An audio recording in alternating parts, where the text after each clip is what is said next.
Heavy ওয়েটের লড়াই, সবাই বলছে যে ব্যারাকপুরে দুই হেভি ওয়েটের লড়াই, আপনি কি একমত?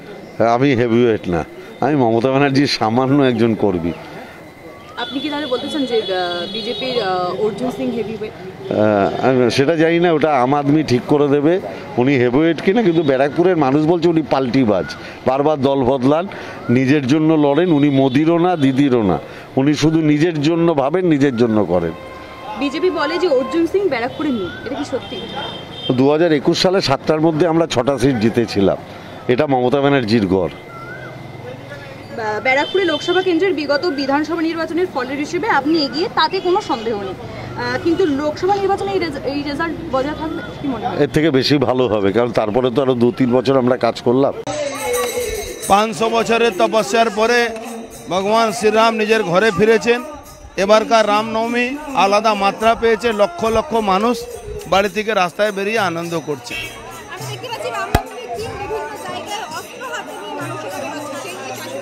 কেন, ভগবান রাম আমাদের সমস্ত ভগবানের কাছে অস্ত্র ছিল, অস্ত্র ছাড়া মানুষ কি করে বাঁচতে পারে?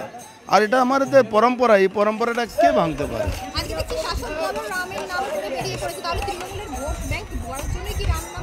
ওরা মেকি রামের পুজো করছে, ওনার মুখ্যমন্ত্রী দিনরাত রামকে গালাগালি করেন, আর ওনারা ভোটের জন্য রামের নিচে বসে থাকছেন, এটা কি হয় নাকি?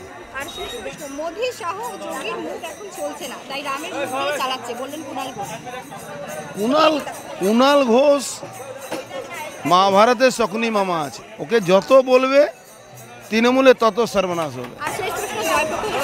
বিজেপিতে ছিল, তিনি বলছেন যে আমি যখন বিজেপিতে ছিলাম তখন বলা হতো যে মোদির ব্র্যান্ড হিসেবেই রামকে ব্যবহার করা হয়। কে? জয়প্রকাশ দা বেচারা, কোনো দাম নেই, কোনো রকম ওখানে কিছু রুজি রোজগার হয়ে যাচ্ছে, কোনো অ্যাডভোকেট আছে, কোনো ওকালতি চলে না, কোনো রকম চলে যাচ্ছে আর কি।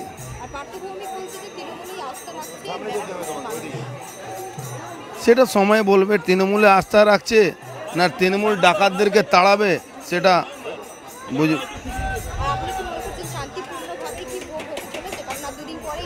এটা ইলেকশন কমিশন আর প্রশাসনের কাজ আছে।